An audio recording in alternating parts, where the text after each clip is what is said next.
The path of the salmon has coursed the lower Snake River for more than 10,000 years, shaping the culture of its peoples.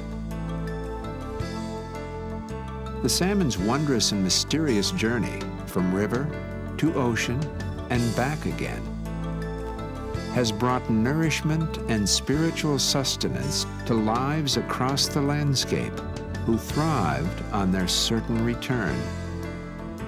Until 2 centuries ago, as many as 16 million salmon returned each year to their spawning grounds in the Columbia River Basin, which includes the Snake River. It has been estimated that Native Americans harvested less than a quarter of the annual run. But in the half-century after the coming of settlers, the harvest surged to nearly 90%. Commercial fishing supplied 50 canneries with ton after ton of salmon. Habitat destruction added to the toll, and early hatcheries were not very successful. By the 1890s, some stocks of salmon were already seriously depleted. Then came the dams. Before Bonneville was designed in the early 30s, little was known about the biology of salmon and steelhead.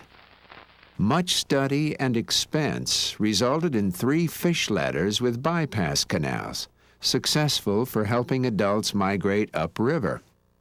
But mortality was high for juvenile salmon trying to migrate down to the ocean.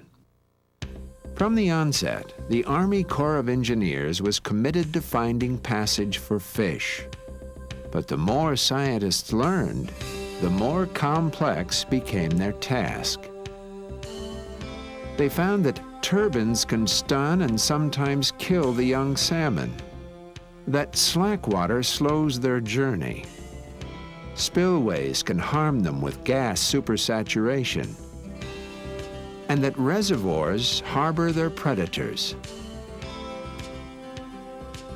So the Corps, often in conjunction with other agencies, designed a continuing series of system improvements.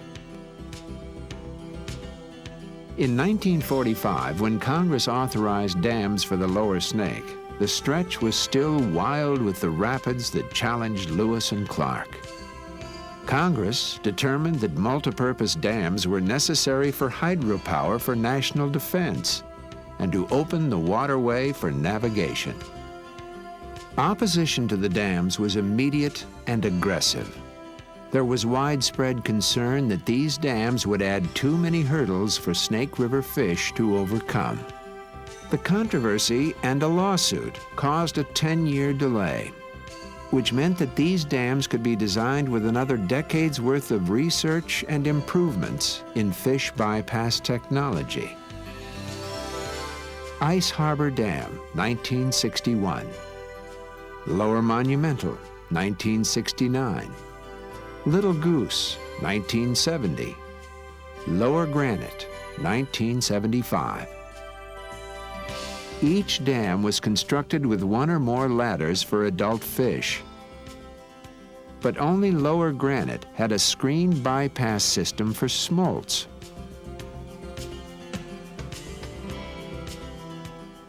Subsequent improvements added state-of-the-art bypass systems at all 4 dams.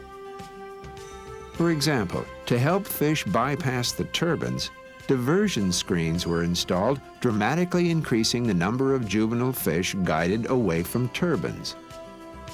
In addition, a system of 9 fish hatcheries was created to substantially increase adult salmon returns. Eventually, the hatchery steelhead return was considered a success, but not the Chinook or sockeye salmon. By the late 1970s, tribes, fisheries agencies, and salmon advocates intended to file petitions for the most depleted runs under the Endangered Species Act.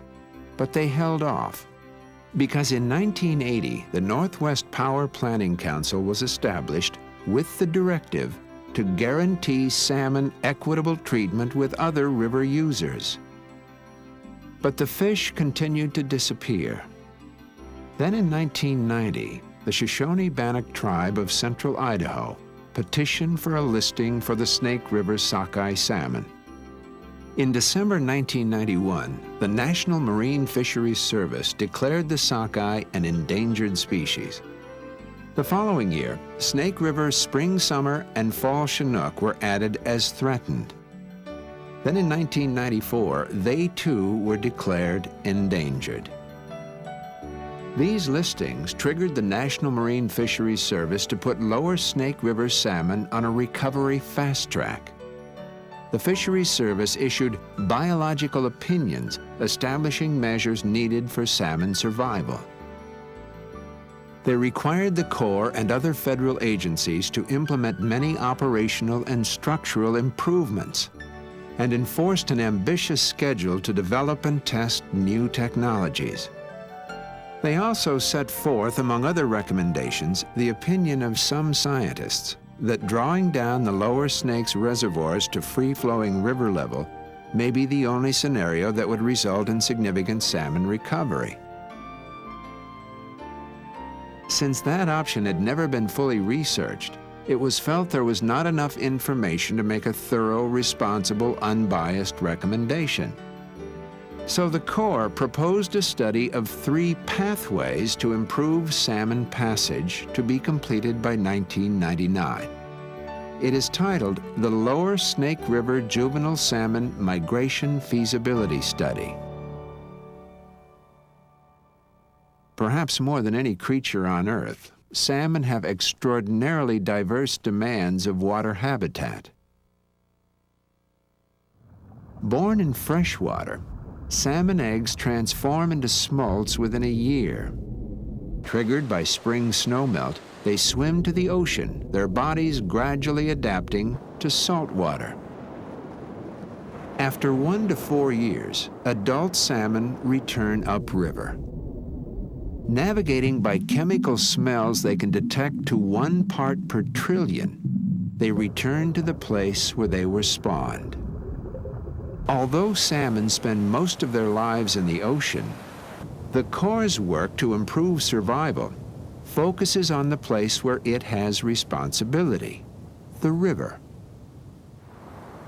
Thus, the Corps is studying 3 pathways of changing lower Snake River dams to improve survival of listed juvenile salmon.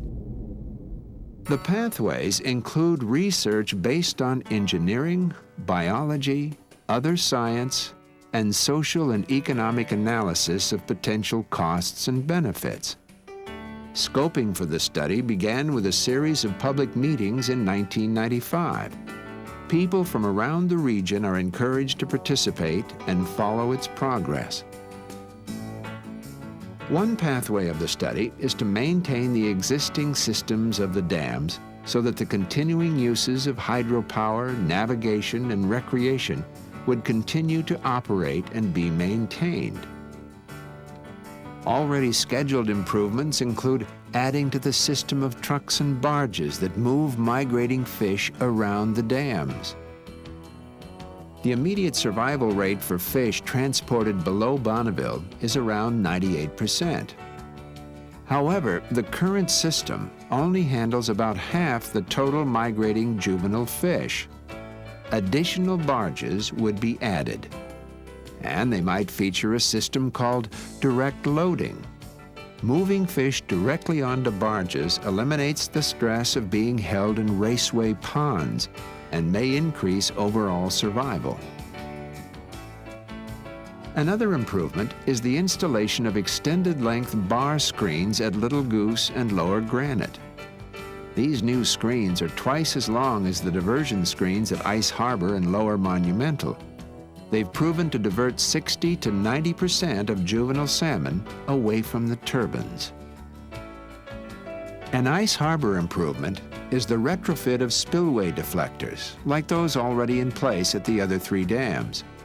Flow deflectors prevent spillway water from plunging deep into the stilling basin and trapping gases. This reduces the chance for gas bubble trauma, a condition like the bends which can be fatal to fish. Another pathway of the study includes major fish passage improvements. Surface bypass collection, is a new concept that may increase salmon survival. It takes advantage of the natural behavior of salmon to swim at or near the surface of the water. The system features open slots that fish can pass through instead of diving toward the turbine intakes. More fish would be intercepted with less delay and stress. The study is exploring different variations of the surface collector, full, partial, and hybrid versions. The collectors might divert fish to the transport system or another downstream release point. Fish guidance structures are also being tested. Placed upstream from the intake turbines, they would physically direct fish toward the surface bypass systems and away from turbines. Turbine modifications are being analyzed. The study is examining where injuries occur as fish pass through the turbines and how changes in operation and design might improve fish passage. Raising the level of stilling basins below the spillway is another major improvement option. This would decrease the gas supersaturation that causes gas bubble trauma. Another pathway of the study, based on the Corps' preliminary evaluation results, would return the lower snake to a more natural river condition. This alternative would involve lowering the water level in reservoirs and removing the earthen embankments. The 140-mile stretch would then revert to a free-flowing condition. Most of the dam structure might be left standing. A free-flowing river would speed the downriver migration of juvenile salmon and eliminate mortality from passage through the 4 dams and their reservoirs. As part of the feasibility study, the Corps will develop an environmental impact statement. The EIS will identify the environmental, social, cultural, and economic impacts on irrigation, fisheries, hydropower, ports, recreation, and the navigation system, and outline the Corps' recommendations for improving juvenile salmon migration in cooperation with other federal and state agencies. The Corps encourages the public to become involved in the process because diverse views and values will all be included and evaluated. Salmon have long been part of the culture and heritage of the Pacific Northwest. Based on this study, the Corps will determine a recommended alternative for juvenile salmon passage through the lower Snake River, providing Congress with the research necessary to make an informed decision to move the salmon on the path of recovery.